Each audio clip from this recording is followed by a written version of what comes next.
All right, what's up, people of YouTube? So this week we're going to keep going with the prospect pool ranking that we started last week. At number 31 is going to be the Boston Bruins with an overall grade of C, which is definitely good for a team that's been competing for so long.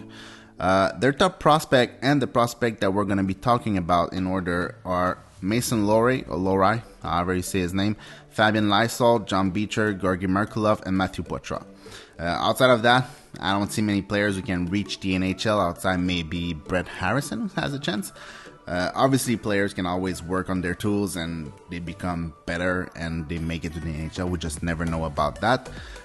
Right now, I'm going to put on the screen my grading tool or my grading list if you want, so you can always come back to it and see, like, if I put let's say a B4, it's not just letters and numbers in the air. You can actually come back to it and see what I mean by that. All right, so let's get this started. All right, so here we're going to be starting with Mason Lohrei. So he's a big guy, 6'4", 195, probably pushing 200 by now. He's 21 years old, plays D, shoots left, was selected in the second round, 58 overall, and plays for Ohio State. He was basically a point-per-game defenseman this year. 31 games played for 29 points, 4 goals, and 25 assists. So a pretty good production for a defenseman in the NCAA. The major problem with Mason Lohrei is his skating. At the NHL level, that's not going to work. So he's going to have to get much better at skating if he wants to be able to defend, because obviously you can plant him in the offensive zone and he's going to be able to distribute the puck. He's going to be able to shoot the puck. That's not going to be a problem. But then if he has to defend, he's going to have to work on his skating a lot to be able to play in the NHL at that level. All right, so 4.5 for his skating. His hockey sense 7, playmaking 7, compete 6, shot 6, puck skill 6. So overall, like I said, if he works on his skating, if he can bring it up a notch to NHL average, you guys are gonna have a real player there. So B+5 or B4. I couldn't make up my mind between both, so I just put both. All right, that's the way that it is. Second, Fabian Lysol, 5'10", 175, age 19, right wing, shoots right. Was selected in the first round, number 21. And plays for the Giant. He had a decent production, like not great, but decent. 62 points in 53 games for 22 goals and 40 assists. My problem with him is, like, you don't see him. Obviously, you see the guy fly on the wing all the time, but outside of that, you don't see him create anything. He's not, like I said, you don't see him create anything. He has 40 assists, but I don't know. I feel like he's invisible. Like, he's always on the perimeter. He never attacks the middle. Like, if you take another great skater with great skills from this draft, okay, you take Frank Nazar. The guy, they're both great skater, but Frank Nazar always attack the middle. He always tries to find a way to play, like, between the dotted lines. Not Lysol. Lysol, he wants to stay outside the dotted lines. Alright? So, and to be able to produce from there in the NHL, you gotta be a hell of a playmaker and have extremely high skills. And I don't think he has that to that level to be able to produce in the NHL like this. So, his skating, 7.5, fabulous skater. Hockey sense, 6, playmaking, 6, compete, 5, shot, 6, and puck skills, 6.5. So, overall, if he works on his compete, if he works on attacking the middle of the ice a little bit more, he could easily be a top 6 player. If he doesn't, he's going to be relegated to the third line and it's going to be like secondary offense player, something like that. All right, so B3 overall grade. If we go with the third player on the list, John Beecher, 6'3", 210, another big guy. 21 years old, center, left. Was selected in the first round, number 30, plays for Michigan in the NCAA. That's not the right thing. 34 games, 15 points. All right, that's not good. 6 goals, 9 assists.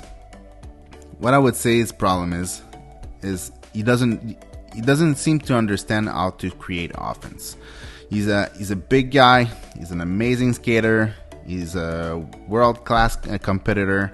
He has decent shot. He has decent playmaking. He has under-average puck skills, but still not like It's not like he bobbles the puck all the time like Josh Anderson. Josh Anderson cannot handle the puck. John Beecher can do it a little bit.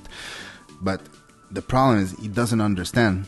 Like, to me, it feels a bit like Yoel Armia in the sense that he's going to be capable to have the puck on his stick, but once he has it, he won't know much to do with it except maybe protecting and trying to cycle it. But that's about it. So he's going to be mostly a defensive player, in my opinion. If he can try to become better at understanding how to create offense through repetition, then maybe he can play middle six. But I highly doubt it. I think he's going to be somebody who's going to play like in the bottom six of the Boston Bruins. But he's definitely going to play, because with that size and that skating and that compete, he's pretty much a sure shot, even though I put the 4. Alright, so C+4 for the overall grade. Now, if we go with great signing by the Bruins, Georgi Merkulov, 5'11", 181 pounds, 21 years old, plays center, shoots left, undrafted, plays for Ohio State with his friend Mason Lohrey. Played 36 games, and just like Mason, actually, he's pretty much a point per game in the NCAA for 34 points in 36 games, 20 goals, 14 assists. So, pretty good production for a guy that's 21 years old. His skating, just average. I've seen people say that he has good skating. I've seen people saying he has bad skating, so I'm not sure where all that info is coming from. But I've seen, I think, 4 games of him, and overall, he looked pretty good. So, average there. Hockey sense, 5. Playmaking, 6. Compete, 6.5. He does compete pretty hard on the ice, and also works very hard outside the ice, from what I've read. So, obviously, I'm not there. I can't know. But from his coach and from people in the scouting area, they all say that he's a very hard worker outside the ice, too. So, his shot, 6.5, and his puck skill, 6.5. I think both his shot and puck skills comes together. Like, I love the way he handles the puck and delays his shot every time he wants to shoot. It's very deceptive the way he shoots, so I really, really like it. I think he could be a top 6 player. That's why I put a B4 here. And I like that guy. I think it's a really good signing by the Bruins.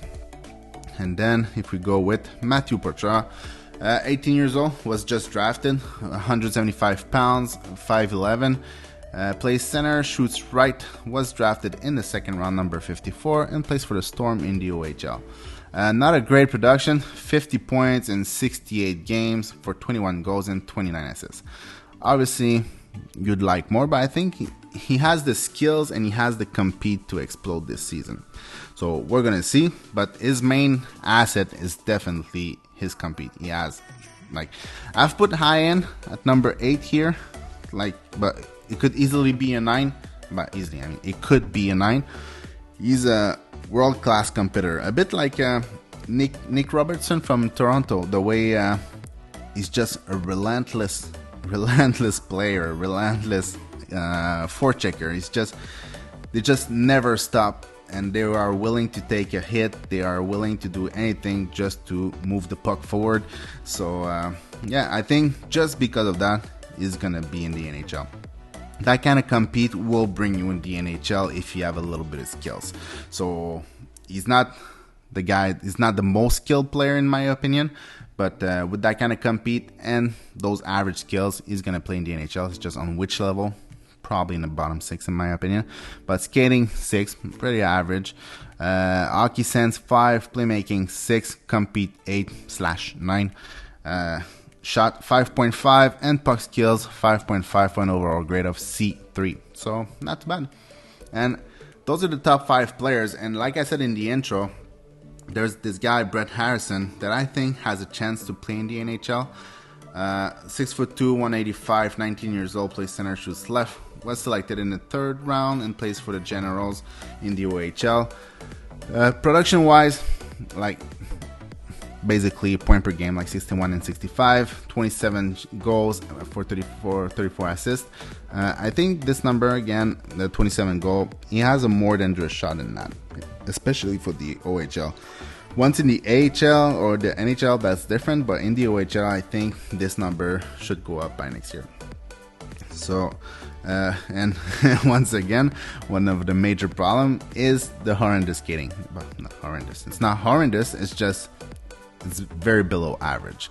So, if he even want to have a chance to play in the NHL, he's gonna have to bring that up. And that's one of the things when you select a guy in the 3rd round, 4th round, 6th round, whatever, is you whether pick a guy that has average or slightly under average tools pretty much everywhere, and that guy is probably gonna end up on your 4th line or maybe 3rd line if he can develop one of his tools. Or you take a guy that has a great tool, or like at least an above average or just a very good tool, like let's say Brett Harrison's shot, and has like a weaker tool like his skating, and you hope he works on his skating while his shot stays the same or whatever, and then you can have a real player.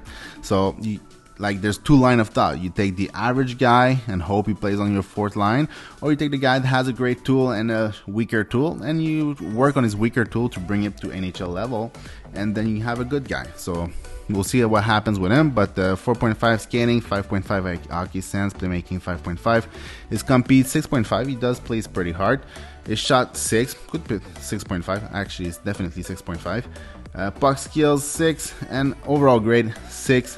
C5, so like a top 9 player, maybe a middle 6 player if obviously that skating goes up. Alright, so next week or in the middle of this week, if I have the time to make that video, we're gonna go for number 30. And yeah, that's it. So please guys, if you enjoyed those video, like the video or subscribe. It helps a lot the channel to grow. So alright, that's it. So Blue Chip Prospect out. See you next time. Bye.